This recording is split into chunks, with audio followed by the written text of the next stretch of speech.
மல்லாக்க படுத்து கொண்டு எச்சியை துப்பினால் அது யார் மேலே உழுகும்? மல்லாக்க யார் படுத்து எச்சியை துப்பினார்களோ அவருக்கு மேலேயே உழுகும். அதைத்தான் இப்போ செய்ய போகிறோம். இப்போ அஜர்த்தவங்க பயான் பண்ணாங்கன்னா, இந்த நிறமாச கர்ப்பிணி அந்த பெண்ணுக்கு பிரசவம் பார்க்க தேவையே இல்லை. அவருடைய பயானை கேட்டாலே போதும், வகுத்தில் உள்ள பிள்ளை தானாக நழுவி கீழே விழுந்துடும். ஐயால பேச்சை கேட்டாலே கோவம்தான் வருது. என்னன்னா, டயத்தை சுப்பு தொழுகைக்கே டயத்தை மாற்றிடணும். டயம் மாறுதுன்னா சுப்பு தொழுகைக்கே டயத்தை மாற்றிடணும்.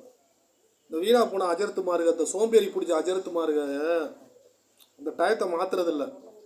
7:55க்கு 8:35 தொழுகையை இசா தொழுகையை போட்டுட்டு நான் அந்த இசா தொழுகை டயத்தை மாற்றாமே வச்சுருக்காங்க. நான் இன்னைக்கு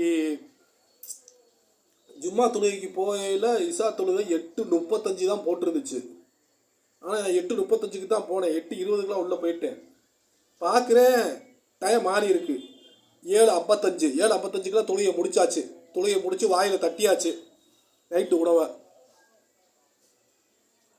ஐயால எனக்கு வர்ற கோவத்துக்கு இருக்கு, வேடிக்கை இருக்கு. தாலி அறுத்துடுறேன் ஒவ்வொருத்தோடையும்.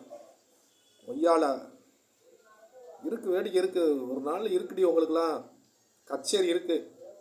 உட்கார வச்சு ஒவ்வொருத்தரையும் அறுத்து விட்றேன் பாரு வேறோட.